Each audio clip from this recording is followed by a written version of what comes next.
Human sa twin bombing sa Hulo-Sulo kagahapon, gilayong gipahugtan sa otoridad ng seguridad sa laing lugar sama sa Davao City. Atong sayron ang detalye ini pinagi sa live report ni Jandy Esteban. Jandy! Yastek tungod ni ini hugot ang pag-inspect sa mga motorsiklo nga musulod sa Davao City. Samtang dunay pahimangno si Mayor Inday Sara Duterte sa publiko, ilabi pa nga karong nagkaduol na ang paghinumdom sa Rojas Night Market bombing sa syudad. Dunay report nga posibleng motorsiklo nga dunay kargang improvised explosive device ang gigamit sa pagpamomba sa Hulo-Sulo kagahapon. Busa ang Task Force Davao, hugot nga gina-inspect ang mga utility box sa mga motorsiklo nga nagasulod sa Davao City. Hasta ang mga nakapark sa downtown o crowded areas ginabantayan. Nag-ano din tayo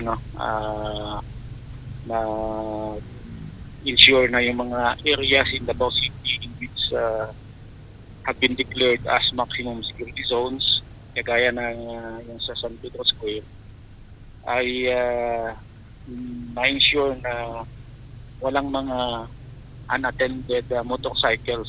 Gidoble sab nila ang seguridad sa checkpoints, pero hagit kanila ang pagpatuman sa seguridad karong dunay pandemya. Lisod man gud daw mailhan ang mga taong nagasulod sa syudad, kay tanan naka-face mask ug nagapatuman sab sila og no contact policy sa inspection isip safety protocol. Busa nakatutok ang mga personahe sa mga gamit nga nagaagi sa scanners ug kung mutingog ang metal detectors, ginapabalik sila sa linya. Kini aron masigurong dili sila malutsan sa mga daotang elemento. Yung una is with the use of face mask and face shields, identification is difficult.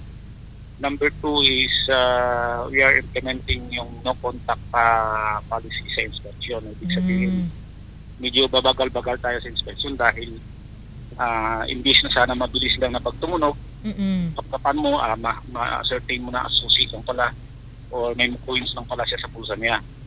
But this time, hindi natin hinahawakan. Naga-coordinate na usab sila sa intelligence community sa laing lugar aron mamonitor ang lihok sa mga terorista. Samtang ang Police Regional Office 11 naka-full alert status. Ang suspected data, mga suicide bomber and mga Abu Sayyaf member. So remember dito po sa 11 nahuli yung isa sa top commander ng Abu Sayyaf. So careful pa rin po tayo. Samtang nagpaabot sab og pahasubo si Davao City Mayor Inday Sara Duterte ngadto sa mga pamilya sa nabiktima sa pagpamomba didto sa Hulo-Sulo.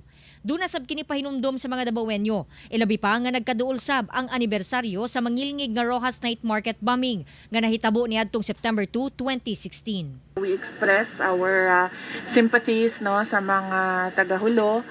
And kami ay nakikiisa sa pinagdadaanan ninyo, and we would like to express our deepest condolences to the families of those who died, who were casualties sa bombing. Davao City is not immune sa ingon ani. In fact, duol na ang September 2. Yes. September 2 was the Rojas Night Market bombing.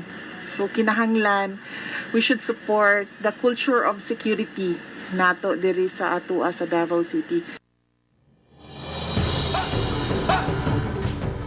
Text sa latest update nga gihatag sa One Mindanao ni Colonel Antonio Abundabar, ang Public Information Officer sa Western Mindanao Command, labot sa twin bombing dito sa Hulo-Sulo.